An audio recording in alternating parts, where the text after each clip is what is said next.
I found a tube of personal lubricant in my husband's gym bag. We hadn't been intimate in over a year. I didn't say a word. I just secretly replaced it with industrial superglue. And what happened next forced my own sister to make an emergency call to 911. I'm so glad you're here. If you're watching this video, please like and subscribe to my channel and tell me in the comments where you're listening to my story of revenge from. I want to know how far it's traveled. I stood in the laundry room of our Phoenix home, the Arizona sun streaming through the window, illuminating dust particles that danced in the air like tiny accusers. In my hands was Mark's black gym bag, the one he took to work every single day. The one he claimed held his physical therapy equipment, his lunch, his water bottle. The mundane items of a mundane life. But as I unzipped it to grab his dirty workout clothes, my fingers brushed against something that didn't belong. Something plastic, slippery, hidden in the inner pocket beneath his towel. I pulled it out slowly, my heart already beginning its frantic drumbeat of dread. A tube of personal lubricant. Half empty. The cap sticky with dried residue. I stared at it as if it were a venomous snake that had somehow materialized in my hands. Mark and I hadn't been intimate in over a year. Not since last spring, when he'd started his new evening therapy sessions and came home too exhausted to even kiss me goodnight. "I'm just tired, Sarah," he'd said month after month. "Work has been brutal.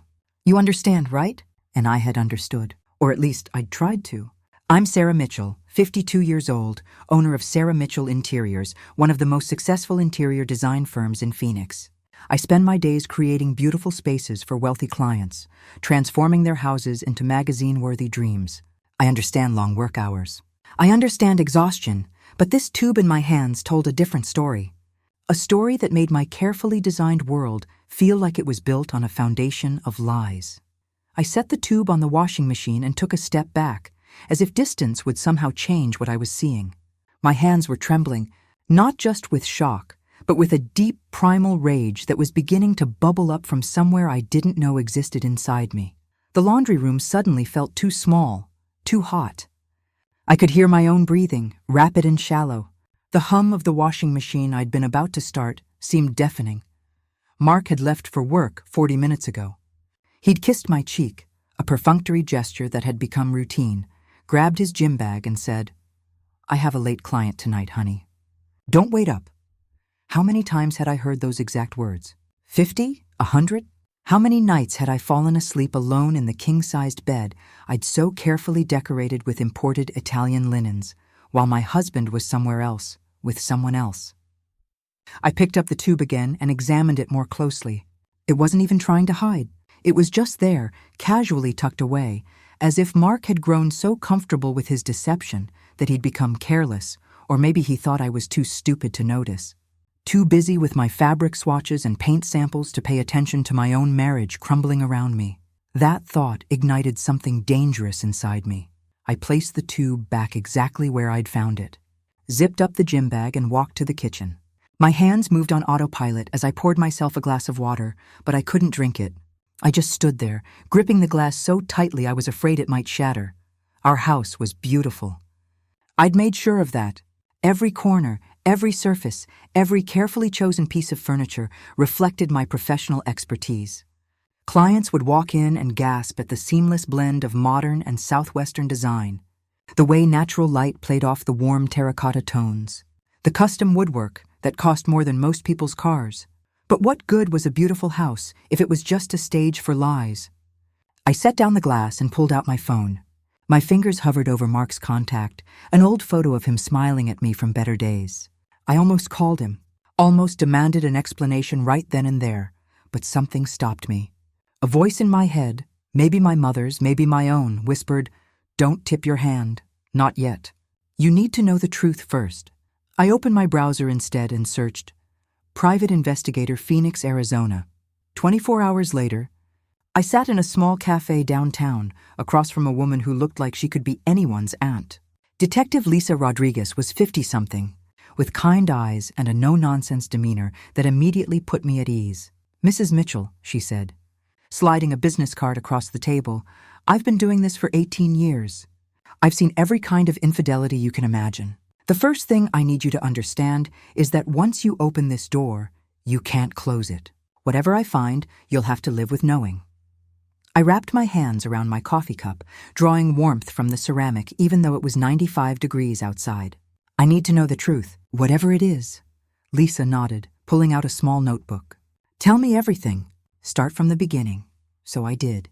I told her about the lubricant in the gym bag, about the year-long drought in our bedroom, about Mark's increasingly frequent late client sessions and weekend continuing education seminars, about how he'd become distant, distracted, always on his phone, always with an excuse.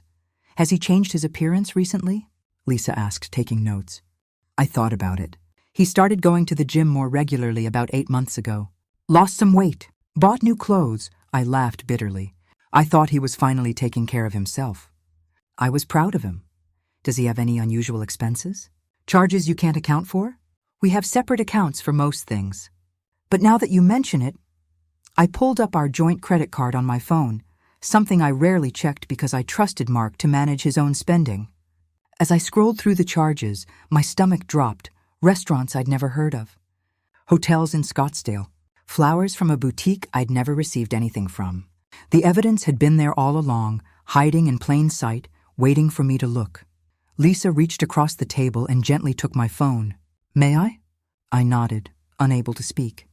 She scrolled through the charges, her professional mask slipping for just a moment to reveal sympathy. Mrs. Mitchell, Sarah, I'm going to be honest with you. This pattern is consistent with an ongoing affair. The question now is, do you want to know who, or is knowing that he's cheating enough? I need to know who, I said, my voice stronger than I felt. I need to know everything. Then I'll start surveillance today. Give me 3 to 5 days. I'll have your answers. We discussed her rates, which I agreed to without hesitation. What was money compared to the truth? I'd built a successful business from scratch. I could afford to pay someone to document my husband's betrayal. As I drove home through the scorching Phoenix afternoon, past the palm trees and desert landscaping, I felt strangely calm. The not knowing had been torture.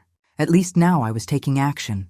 I pulled into our driveway, the house I'd renovated with such care, with its custom garage doors and drought-resistant garden, and saw Mark's car was already there.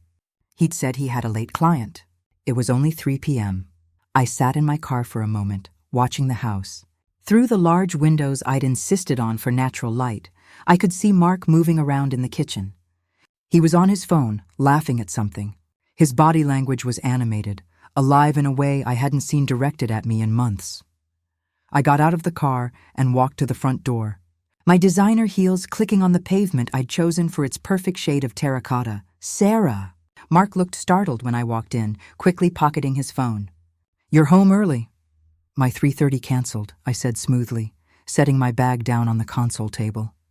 I thought I'd take advantage and get some paperwork done. What about you? I thought you had clients until 8? Oh, he rescheduled. Last minute. Mark smiled, but it didn't reach his eyes. I was actually just about to head to the gym for a bit. On a Tuesday afternoon? Yeah, might as well take advantage of the free time. He moved toward the bedroom. Let me just grab my bag. I followed him, my heart pounding. He picked up the black gym bag from its usual spot by the closet. The same bag I'd searched yesterday. The same bag that held his dirty little secret. Have a good workout, I said, kissing his cheek the way I always did, playing the role of the oblivious wife one more time. After he left, I stood in our bedroom, the room I'd designed with a custom upholstered headboard and matching nightstands. The room that was supposed to be our sanctuary, and I let myself feel the full weight of what was happening. Then I opened my laptop and got to work. If Mark thought I was just going to passively accept his betrayal, he didn't know me at all. 3 days later, Lisa Rodriguez sent me a text. I have what you need. Can we meet? We met at the same cafe. This time, Lisa's expression was grim as she slid a manila envelope across the table. Sarah, before you open this, I need to warn you. This is going to hurt more than you expect. Just tell me, I said, my hands already reaching for the envelope. It's your sister, Jennifer. Mark is having an affair with Jennifer. The cafe noise, the hiss of the espresso machine, the chatter of other customers, the clinking of spoons against mugs, all faded to white noise. I stared at Lisa, certain I'd misheard. My sister? I'm sorry. I have photos, videos, and audio recordings. They've been meeting at her condo in Scottsdale 2 to 3 times a week for the past 8 months. 8 months. The same time Mark had gotten serious about the gym. The same time Jennifer had suddenly started asking about Mark all the time, wanting to know about his work, his hobbies, his schedule, my sister. My younger sister Jennifer, who'd been divorced for 3 years and always complained about how lonely she was. Who'd said, more times than I could count, "You're so lucky, Sarah. Mark is such a great husband. I wish I could find someone like him." She'd found him all right. She'd taken him. With shaking hands, I opened the envelope. The first photo showed Mark's car parked outside Jennifer's condo complex. The timestamp read 2:37 p.m. on a Tuesday, a day he'd told me he had back-to-back clients until 7. The next photo showed Mark and Jennifer on her balcony. His arm was around her waist. Her head was on his shoulder. They looked like a couple, like lovers. "There's more," Lisa said gently. "Video and audio. But Sarah, you don't have to look at everything right now. This is already—" "Show me everything," I interrupted. "I need to see it all." Lisa pulled out her tablet and pulled up a video file. This was recorded yesterday afternoon. I pressed play, and my world shattered completely. The footage showed Jennifer's living room. I recognized the furniture, pieces I'd helped her pick out after her divorce. Mark and Jennifer were on the couch, and they weren't just sitting together. They were wrapped around each other, kissing with an intensity I hadn't seen from my husband in years. The video continued. Jennifer pulled back, laughing at something Mark had said. Her voice came through clearly on the recording. "We should just tell her," Jennifer said. "I'm tired of sneaking around." Mark shook his head. "Not yet. The timing isn't right. Sarah's business is doing really well right now. If we wait a few more months, I can claim interest in her assets. Make the divorce settlement more favorable." My hand flew to my mouth. He wasn't just cheating. He was planning, calculating, waiting for the perfect moment to destroy me financially as well as emotionally. "Besides," Mark continued, pulling Jennifer closer, "she's completely clueless. Last night I came home at 11 p.m. and she just smiled and asked if my client was doing better. She doesn't suspect a thing." Jennifer laughed, my sister's laugh, the same one I'd heard at family dinners and holidays, now twisted into something cruel. "God, she's so pathetic. All she cares about is her stupid design projects and making everything perfect. She has no idea her perfect life is falling apart." "Well, her stupid design projects are going to fund our future," Mark said. "That business is worth at least $1.2 million. Her half of the house, her savings, baby, we're going to be set." I watched them kiss again, my stomach churning. Lisa reached over and paused the video. "There's audio too," she said. "From 3 days ago. They were in his car in a parking garage. I have special equipment that—" "Play it." Lisa pulled up an audio file. After a few seconds of ambient noise, I heard Jennifer's voice. "Mark, honey, when are you going to tell Sarah? I'm tired of being the secret. I want to be able to go out with you in public, not just hide in my condo or meet in parking lots." Mark's voice. "Soon, I promise.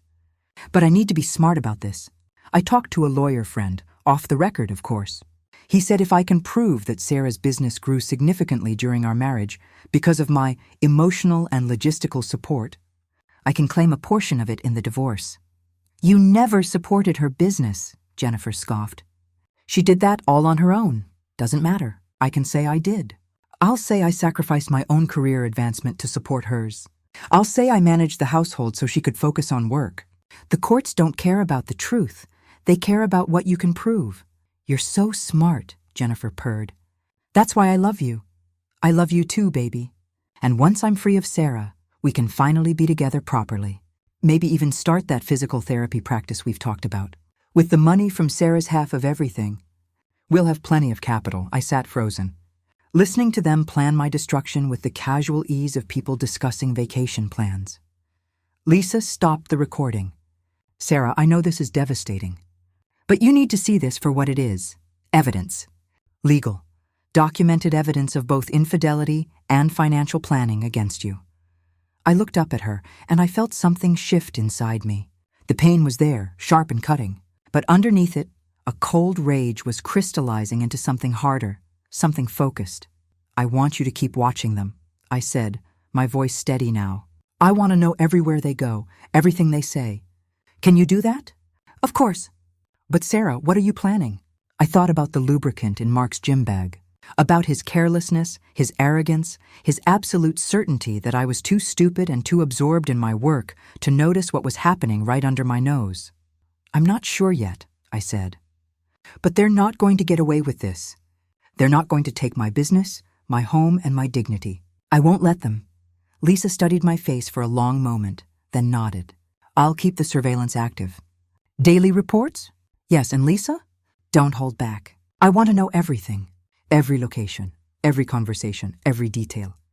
That night, I sat in my home office, the room I'd designed with floor-to-ceiling bookshelves and a view of our backyard pool, and I opened the folder Lisa had given me. I went through every photo, every video, every audio clip. With each piece of evidence, the last remaining threads of my marriage disintegrated. But with each piece, my resolve grew stronger. Heard Mark come home around 10 p.m. His footsteps moved. Through the house, I'd chosen those hardwood floors specifically for their rich color and durability, and stopped at my office door. "Still working?" he asked, leaning against the doorframe with a smile. The same smile he'd had in those photos with Jennifer. "Big project," I said, not looking up from my computer. "Client wants a complete renovation of a 6,000 square foot home in Paradise Valley. It's going to be a huge commission." "That's great, honey." He walked over and kissed the top of my head, a gesture that would have felt loving yesterday. Today it felt like a betrayal. "Don't stay up too late." "I won't. How was your evening?" "Oh, you know, same old. Had a challenging client, but I think we made good progress." The lie rolled off his tongue so easily. He'd probably been at Jennifer's condo, in her bed, planning my financial ruin. "I'm glad," I said, finally looking up at him. "We should do something this weekend. Maybe drive up to Sedona? We haven't done that in ages." Mark's expression flickered, just for a second, with what might have been guilt. "Or maybe just inconvenience." "Sure, yeah. Let me check my schedule." After he left, I pulled out a new notebook, one of the expensive leather-bound ones I usually reserved for client projects, and I began to plan. If Mark and Jennifer wanted to play games with my life, I would show them exactly what happens when you underestimate Sarah Mitchell. Over the next week, I became a shadow in my own life. I smiled at Mark over breakfast. I asked about his day. I played the role of the devoted wife while my mind churned with plans for justice. Every morning, Lisa sent me updates. Photos of Mark's car at Jennifer's condo, videos of them having lunch at out-of-the-way restaurants, audio recordings of their conversations, each one more damning than the last.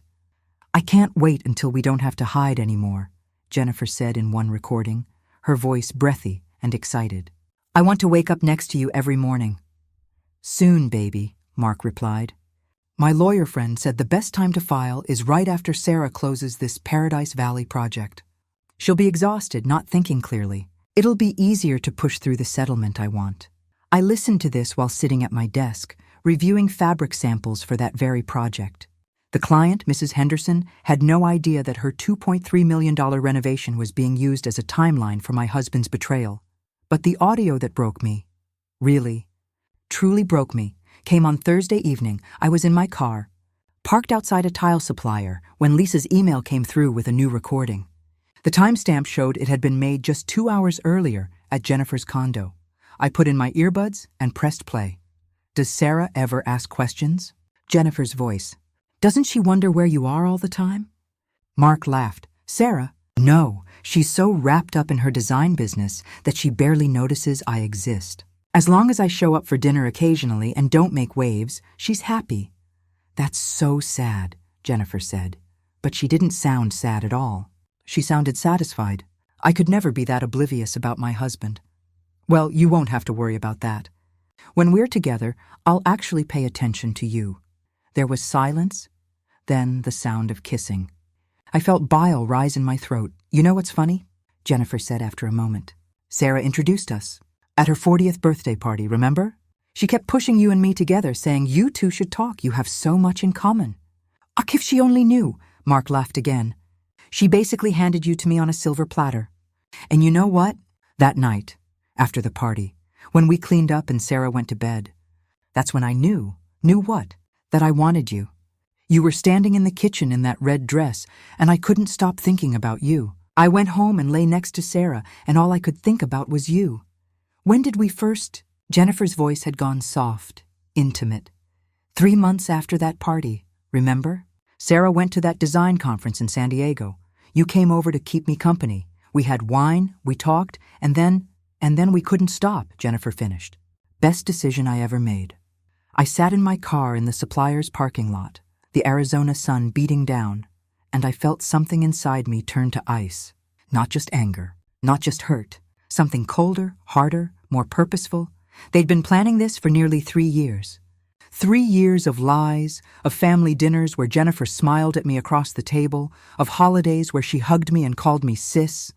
3 years of Mark kissing me goodbye and then going to her. I opened my trunk and pulled out the bag I'd been carrying for 2 days.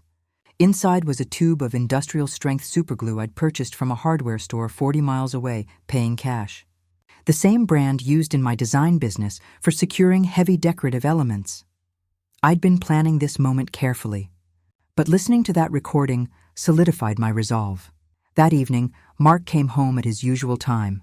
"Hey, honey," he called out, dropping his keys on the entry table, a custom piece I'd designed myself. "How was your day?" "Productive," I said, emerging from the kitchen with a glass of wine in hand. I'd learned to keep my face neutral, my voice light. "I finally got the Henderson project budget approved. We start demolition next week." "That's great."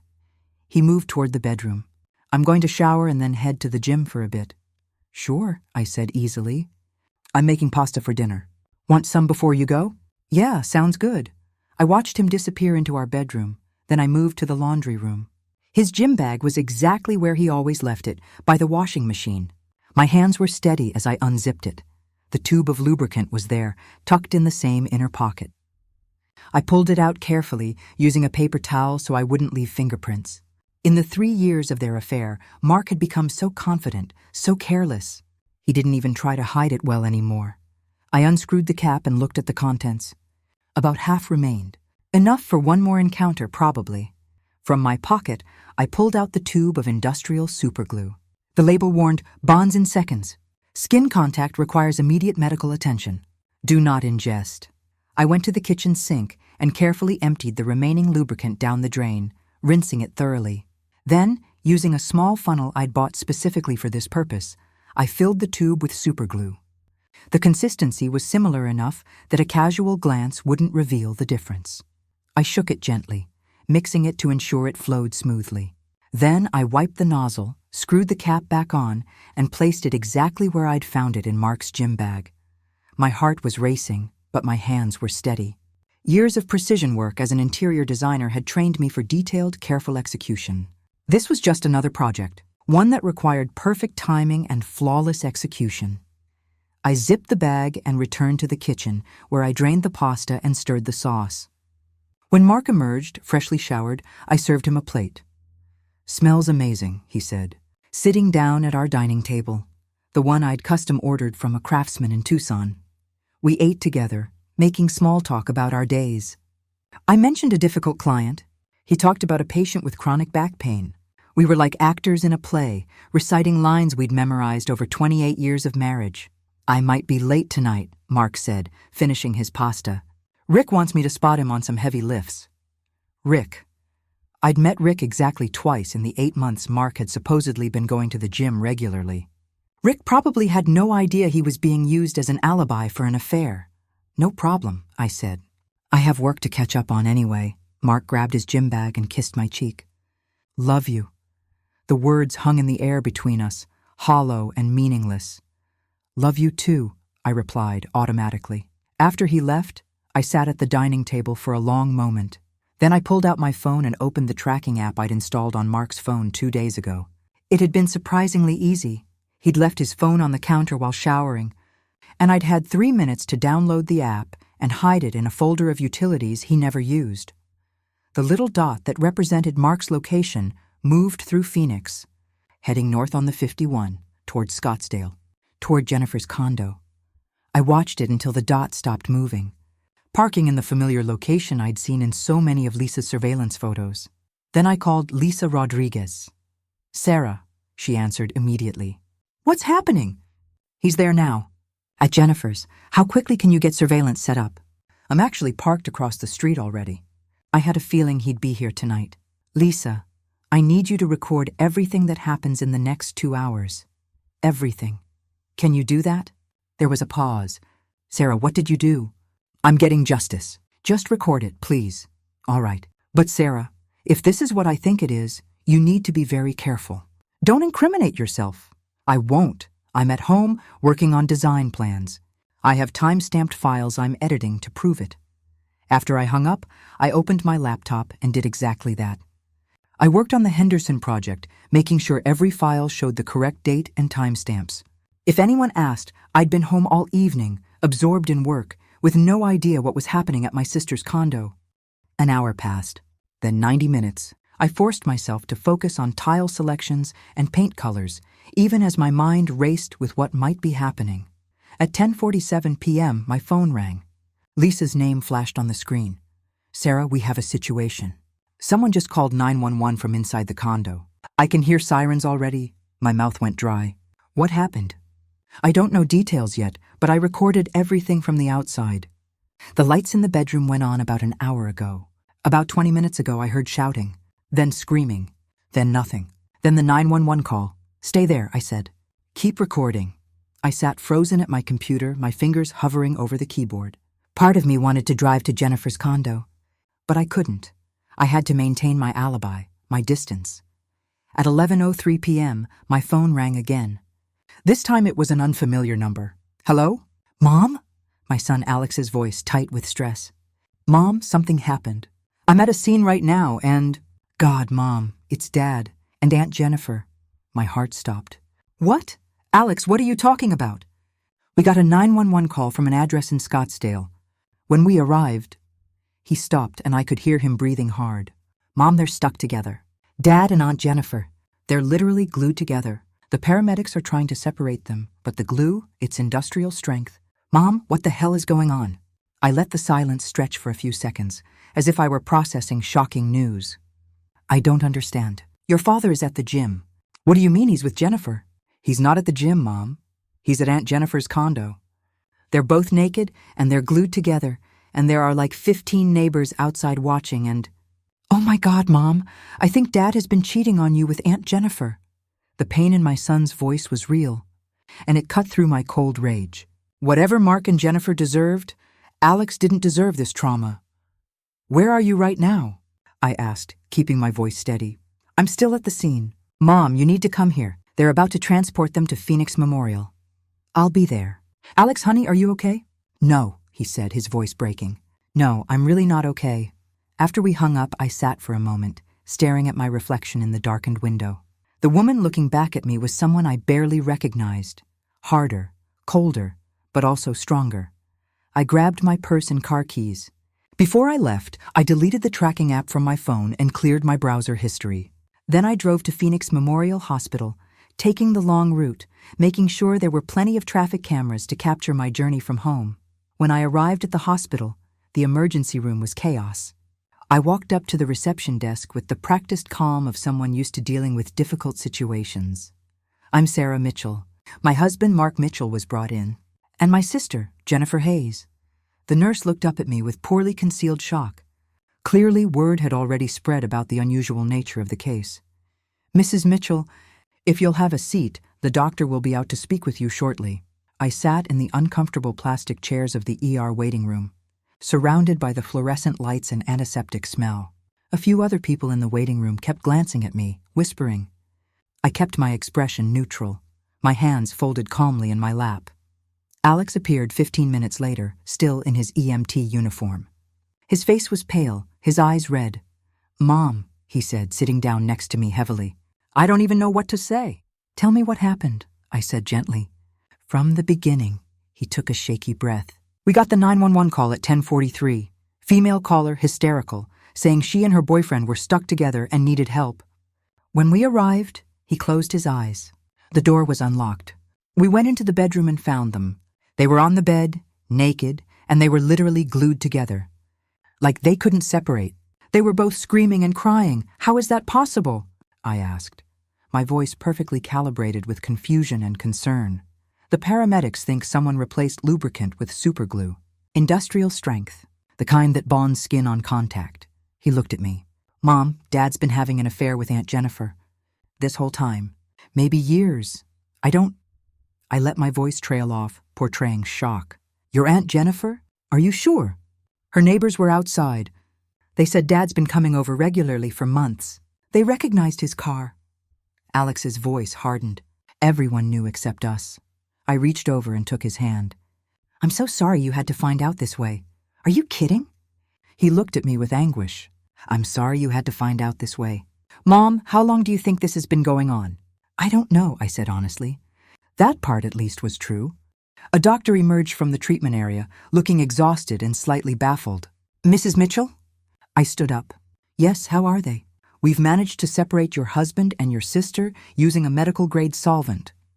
They both have significant skin irritation and will need to be treated for chemical burns, but there's no permanent damage. However, he paused uncomfortably. Given the nature of their injuries and the circumstances, we've had to file a police report. This appears to be an assault case. An assault? I kept my voice confused. I don't understand. What happened? Someone deliberately replaced personal lubricant with industrial adhesive. This was intentional and caused significant harm. The police will want to speak with both Mr. Mitchell and Ms. Hayes when they're able to give statements. Can I see them? The doctor hesitated. Mr. Mitchell is asking for you. Ms. Hayes has requested we call someone else. Her ex-husband, I believe. Of course, Jennifer wanted her ex-husband. The man she'd left 3 years ago because she was unhappy. Now she was glued to her sister's husband, literally and figuratively. And she couldn't even face me. I'd like to see my husband, I said firmly. The doctor led me through the ER to a curtained area. Mark was lying on a gurney, covered with a thin blanket, his face red and splotchy with what looked like chemical burns. His eyes were closed. Mark, I said softly. His eyes opened, and when he saw me, something like shame flickered across his face. But only for a moment. Juliet, he said hoarsely. This looks bad, but I can explain. I pulled a chair close to his bedside and sat down, folding my hands in my lap. Please do explain, Mark. Explain why you were at my sister's condo. Explain why you were in a position to get glued together. I'm very interested to hear your explanation. He opened his mouth, then closed it. What could he possibly say? What lie could cover this? It just happened, he finally said, the oldest and most pathetic excuse in the book. Jennifer and I, we just connected. It wasn't planned. Sarah, you have to believe me. I never meant to hurt you. How long? I asked quietly. Sarah, how long, Mark? He looked away. Almost 3 years, 3 years. The same answer I'd gotten from Lisa's recordings. But hearing him admit it, seeing him lie there with chemical burns from his own carelessness, I felt the full weight of those 3 years of deception. I want a divorce, I said calmly. I want you out of my house. And Mark, I'm going to make sure you don't get a single penny of my business. His eyes widened. Sarah, wait. Let's not be hasty. We can work through this. Marriage counseling, therapy, whatever you want. Don't throw away 28 years over one mistake. One mistake that lasted 3 years? I stood up. With my sister? No, Mark, we're done. I'll have divorce papers drawn up by the end of the week. I started to walk away, but his voice stopped me. Sarah, I know about the Paradise Valley project. I know how much it's worth. If you file for divorce, I'm entitled to half of everything you've built, including your business. I turned back slowly. There it was. The real Mark, the one I'd heard in those recordings planning my financial destruction. You're welcome to try, I said softly. But I have a very good lawyer. And Mark? I'd be very careful about threatening me right now. You're in a hospital bed with chemical burns because someone replaced lubricant you were using to cheat on your wife. I'd say you have bigger problems than divorce settlements. His face paled. You didn't... I didn't what? I asked innocently. I was home all evening working on the Henderson project. I have time-stamped files to prove it. I had no idea you were at Jennifer's condo. I thought you were at the gym. I smiled at him, the same smile I'd given him over breakfast that morning. Feel better, Mark. I'll have someone bring you clothes. I assume yours were ruined. I walked out of the ER, past the curious stares and whispers, my head held high. In the parking lot, I sat in my car for a moment, breathing in the desert night air. My phone buzzed. A text from Lisa Rodriguez. Call me when you can. The video footage is incredible. You're going to want to see this. I started my car and drove home, through the Phoenix streets I knew so well. Past the neighborhoods where I'd designed beautiful homes for happy families. Past the restaurants where Mark had taken Jennifer on dates with my credit card. When I got home, I walked through my beautiful house, the house I'd created with such care, and I felt nothing but cold satisfaction. Mark and Jennifer had underestimated me. They'd thought I was too absorbed in my work to notice their betrayal. They'd thought I was weak, naive, easily manipulated. They were about to learn just how wrong they were. The next morning, I woke up in my empty house with a strange sense of clarity. The sun was streaming through the bedroom windows. The custom plantation shutters I'd installed 2 years ago filtered the harsh Arizona light perfectly. Everything in this house was exactly as I'd designed it. Everything except my marriage. I made coffee in the kitchen, the Italian espresso machine hissing and gurgling, and sat at the breakfast bar with my laptop. I had emails from 3 clients, a quote request from a tile supplier, and a message from Lisa Rodriguez with the subject line, "You need to see this." I opened her email. Attached were 6 video files and a dozen photos, all from last night. The first video showed Mark's car pulling into Jennifer's condo complex at 8:47 p.m. The timestamp was clear, undeniable. He parked in the same spot he always did. Lisa had sent me photos of his car in that exact location at least 20 times over the past 2 weeks. The second video, taken with a telephoto lens through Jennifer's bedroom window, showed them entering the bedroom at 9:23 p.m. I watched as my husband and my sister undressed each other, as they fell onto her bed, as Mark reached for something on the nightstand, the lubricant tube. My replacement tube, I watched as he opened it, as he applied it. The video quality was good enough that I could see the exact moment confusion crossed his face. The consistency was slightly different, perhaps, but he was too aroused, too focused on Jennifer, to stop and investigate. What happened next was almost comedic in its horror. Within 30 seconds, Mark's expression changed from passion to confusion to dawning horror. He tried to pull away from Jennifer. He couldn't. Jennifer's scream was audible even through the closed window. "What's happening?" "Mark, I can't move." "Something's wrong," Mark's voice panicked. "I can't, we're stuck." "Jennifer, we're stuck together." The video continued for another 3 minutes as they struggled, their panic escalating. Jennifer was crying, Mark was cursing. They tried to separate, tried to shift positions, but the industrial superglue had bonded their skin on contact. Exactly as the label had warned, finally, Jennifer managed to reach her phone on the nightstand. The 911 call audio was included in Lisa's files. 911, what's your emergency? "We're stuck." Jennifer's voice, high-pitched with hysteria. "My boyfriend and I were stuck together. We can't separate. Please, you have to send help." "Ma'am, can you explain what you mean by stuck together?" We were intimate and now we're glued together." "Literally glued. Please, send an ambulance." I could hear the confusion in the dispatcher's voice.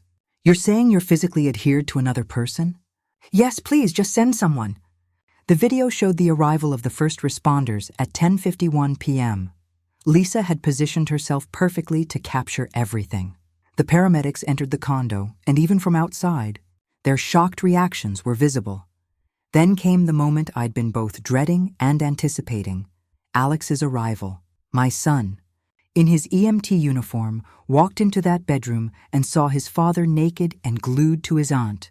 The look on his face, captured in a still photo Lisa had taken, was pure devastation.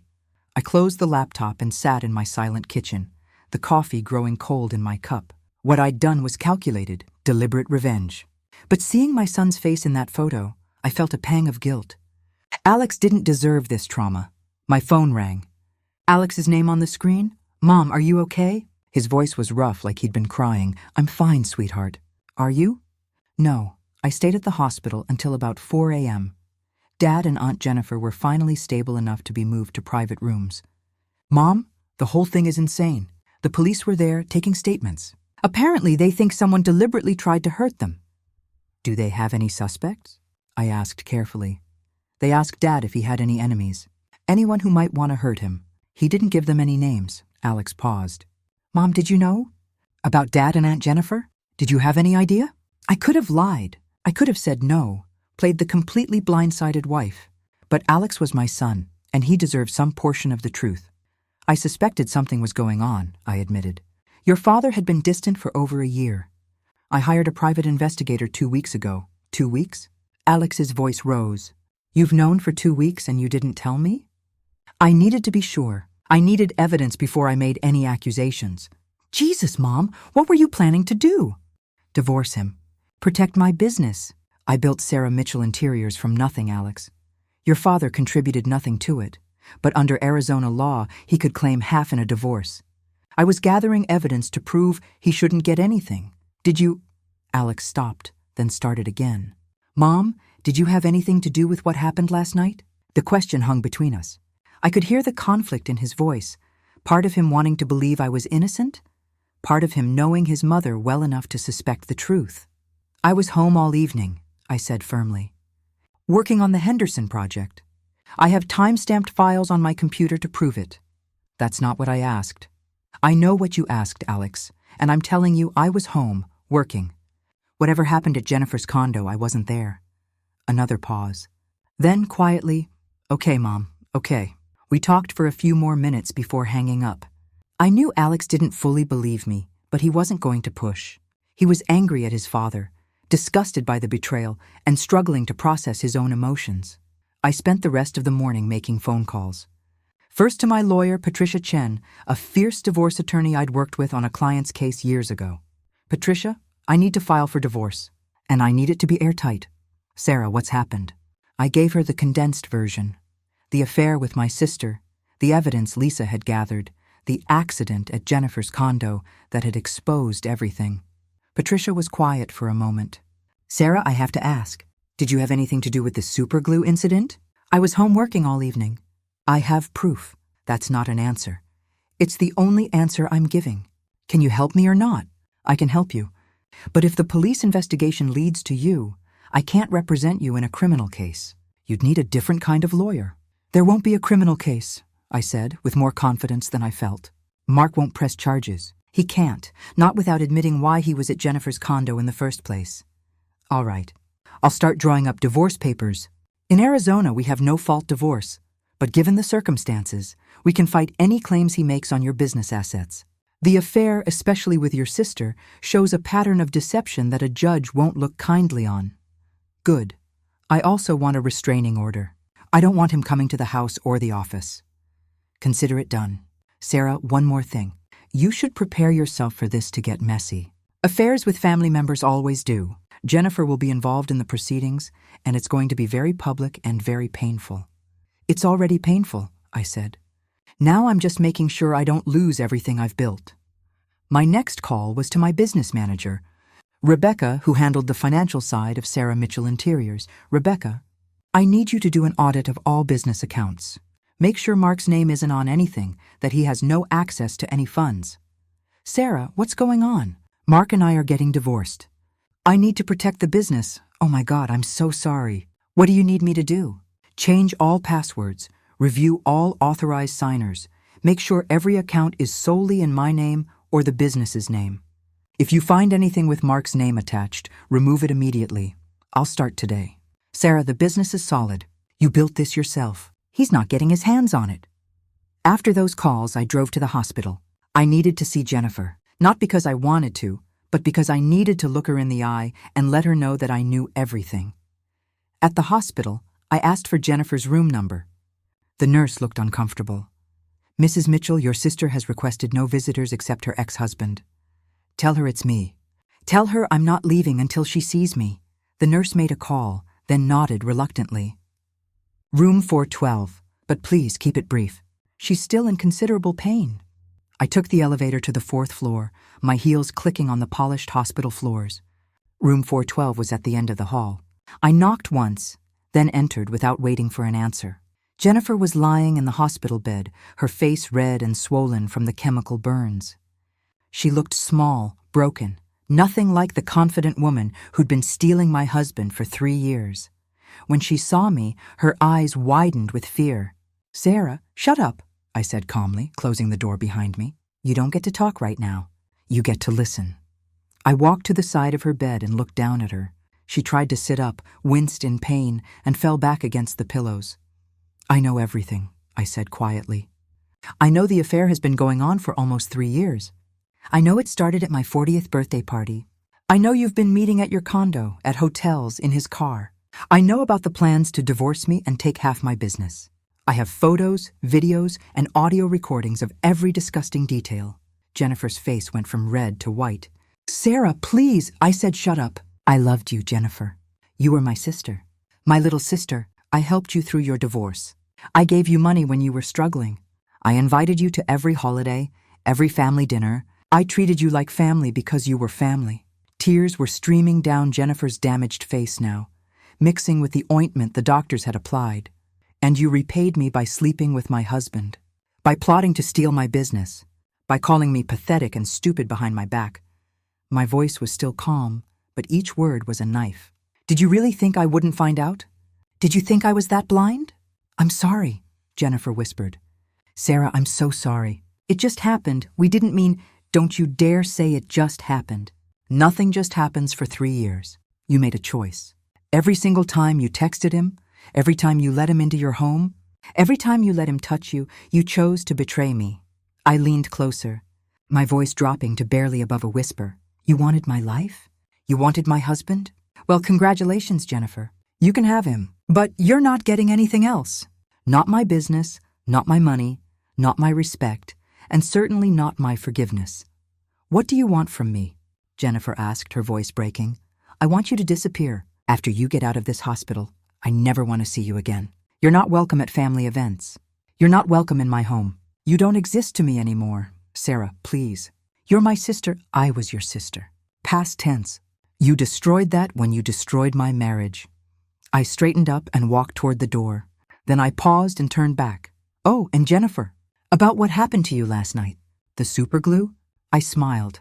A cold smile that didn't reach my eyes.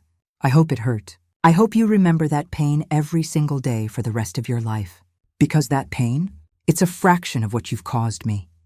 I left her room and walked down the hospital corridor, my head high, my steps measured. I felt a grim satisfaction. Not happiness. I'd never be happy about any of this, but a sense that justice, in some small way, had been served. In the elevator, my phone rang. Patricia Chen, Sarah, Mark's lawyer, just called me. They want to negotiate a settlement. Already? He's still in the hospital. Apparently, he's eager to avoid a protracted court battle. His lawyer hinted that Mark doesn't want certain evidence to become public. What kind of settlement is he proposing? He's willing to waive any claim to your business in exchange for keeping the house and his retirement accounts.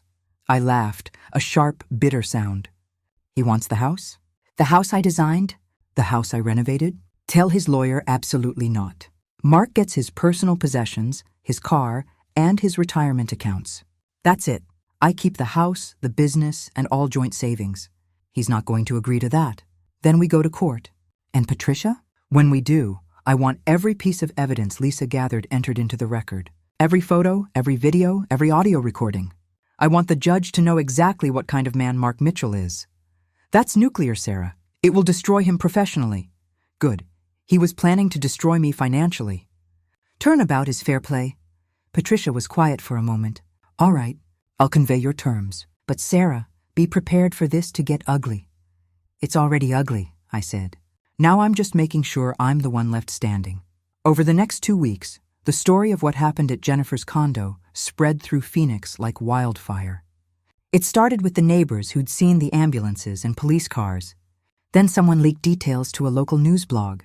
Within days, everyone in my professional circles knew that my husband had been caught cheating with my sister in the most humiliating way possible. I expected judgment. I expected whispers and pitying looks. Instead, I got something unexpected. Support.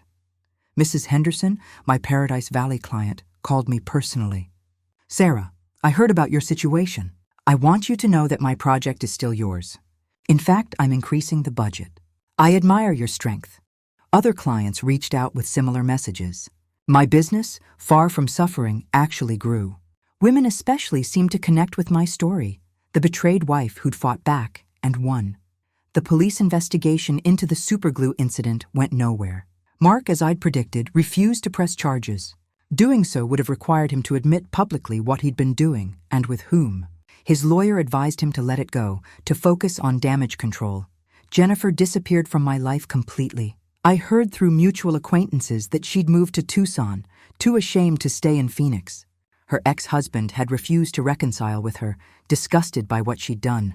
Alex struggled, but eventually came to terms with what had happened. He moved in with me temporarily, needing space from his father.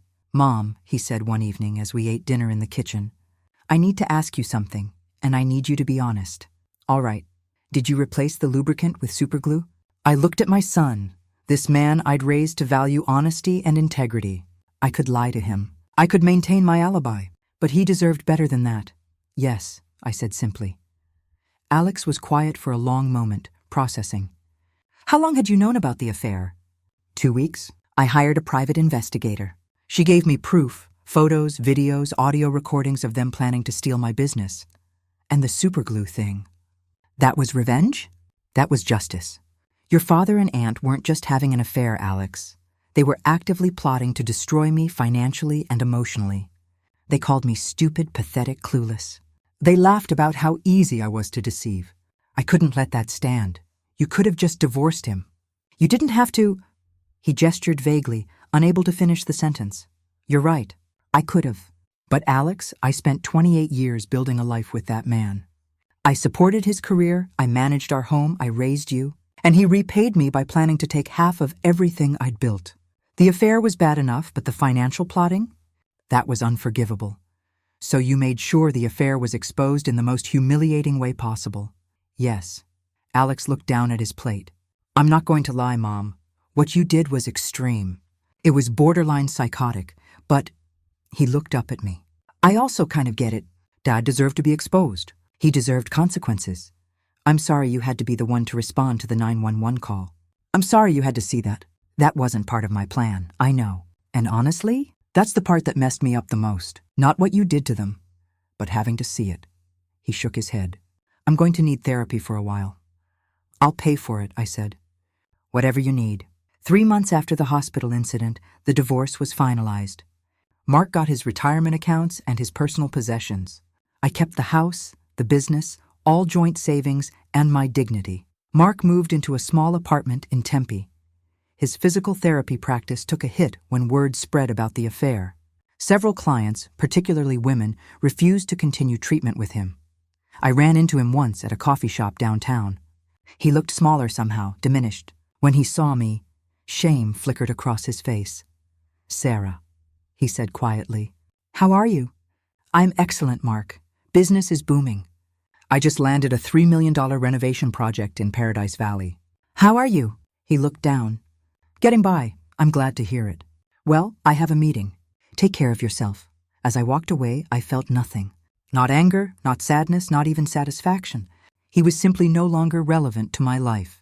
6 months after the divorce, I stood in the completed Henderson renovation, the Paradise Valley project that had caused so much drama. Mrs. Henderson walked through her new home with tears in her eyes. "Sarah, it's perfect. Even better than I imagined. I'm so glad you're pleased. You know," she said, touching the custom tile work in her kitchen, "when I heard about your personal situation, I almost called another designer. Not because I doubted your abilities, but because I thought you'd be too distracted to give my project the attention it deserved." "What changed your mind?" I talked to my daughter. She said, "Mom, that woman just went through hell and she's still standing. She's still working. That's the kind of person you want designing your home. Someone who doesn't break." Mrs. Henderson smiled. She was right. "You didn't break, Sarah. You're stronger than ever." After I left the Henderson house, I drove through Phoenix, past the neighborhoods I knew so well. Past the house Mark and I had shared, which I'd recently sold for well above asking price. Past Jennifer's old condo complex, where she no longer lived. Past the hospital where it had all come crashing down. I ended up at my new house, a beautiful mid-century modern in Arcadia that I'd renovated myself. Smaller than the old house, but entirely mine. Every design choice, every piece of furniture, every paint color reflected only my taste, my vision. Alex was there when I arrived, grilling burgers in the backyard by the pool. "Hey, Mom, how'd the Henderson reveal go?" "Perfectly," she cried. "Good tears or bad tears?" "The best kind. Happy tears. We ate dinner outside as the sun set over the desert, painting the sky in shades of orange and pink. Alex told me about his day, about a difficult call he'd responded to, about the woman he'd started dating. I like her. Mom, she's honest, straightforward, no games. After what you've seen, I'm not surprised that's what you're looking for. What about you? Alex asked. Any thoughts about dating again? I considered the question. Maybe someday, but right now I'm enjoying being on my own. For the first time in my adult life, I don't have to consider anyone else's needs or wants. It's liberating. You deserve it, Alex said. After everything, you deserve to be happy. Later that evening, after Alex had gone home, I sat on my patio with a glass of wine, looking at the stars. My phone buzzed with an email from a potential new client, a tech CEO who wanted a complete renovation of his Scottsdale estate. I opened my laptop and began sketching initial design ideas, losing myself in the creative process I loved. This was who I was, Sarah Mitchell, interior designer, business owner, survivor. I thought about Mark and Jennifer sometimes, but not with anger anymore. They'd made their choices. They'd faced their consequences. And in a strange way, they'd freed me. My old life had been comfortable, but built on lies. My new life was harder, lonelier sometimes, but it was real. It was mine, and I'd take real over comfortable any day. The next morning, I received an unexpected email from Lisa Rodriguez. Sarah, I thought you should know. Mark contacted me yesterday asking if I'd be willing to testify that you hired me to follow him. I told him I couldn't discuss client matters, but he's clearly trying to build some kind of case. Be careful. I forwarded the email to Patricia Chen with a note. Is he trying to prove I had something to do with the superglue? She called me 5 minutes later. He can't prove anything, Sarah. You have an alibi. You have time-stamped files showing you were working at home. Even if he suspects you, suspicion isn't evidence. But he could make my life difficult. He could try. But think about it, Sarah. What's his play here? If he accuses you of assault, he has to explain why someone would want to assault him in that specific way, which means admitting to the affair publicly. His reputation is already damaged. Going after you would only make it worse. She was right. Mark was trapped by his own secrets. A week later, I received a cease and desist letter from Mark's lawyer. It claimed I was spreading malicious rumors about him and demanded I stop immediately. I read it, laughed, and forwarded it to Patricia. This is nonsense, she said. You haven't spread any rumors. The truth isn't a rumor. Should I respond? I'll respond on your behalf.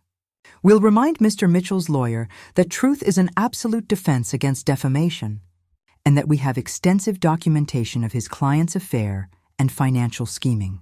That was the last I heard from Mark's legal team. 1 year after finding the lubricant in Mark's gym bag, I stood in my office at Sarah Mitchell Interiors, looking at the wall where I'd hung plaques for my latest design awards. The business had grown by 40%. I had a waiting list of clients. I'd been featured in Phoenix magazine as one of the top designers in the state. My assistant knocked on the door. Sarah, there's someone here to see you. She says she's your sister. My heart stopped. Jennifer? No, she said her name is Rachel. Your other sister, Rachel? My older sister who lived in Seattle. We'd barely spoken since everything happened. She'd been caught in the middle, trying to maintain relationships with both Jennifer and me. Send her in. Rachel entered, looking nervous. She was 57, with graying hair and kind eyes that reminded me of our mother. Sarah, I hope it's okay that I just showed up. I tried calling, but you never answered. I'm sorry. It's been complicated, I know. That's why I'm here. Rachel sat down across from my desk. I wanted you to know that I haven't spoken to Jennifer either. What she did was unforgivable. I want you to know I'm on your side. Something in my chest loosened. I hadn't realized how much I needed to hear that. Thank you, I said quietly. That means more than you know. I also wanted to tell you that I'm proud of you. What you've built here, how you've survived everything. You're incredible, Sarah. We talked for an hour, catching up, rebuilding the bridge that Jennifer's betrayal had damaged. When Rachel left, she hugged me tightly. Family isn't just blood, she said. It's the people who show up when things get hard. I'm sorry I didn't show up sooner. After she left, I sat at my desk for a long time, thinking about everything that had happened. The betrayal, the revenge, the aftermath, the pain and the healing.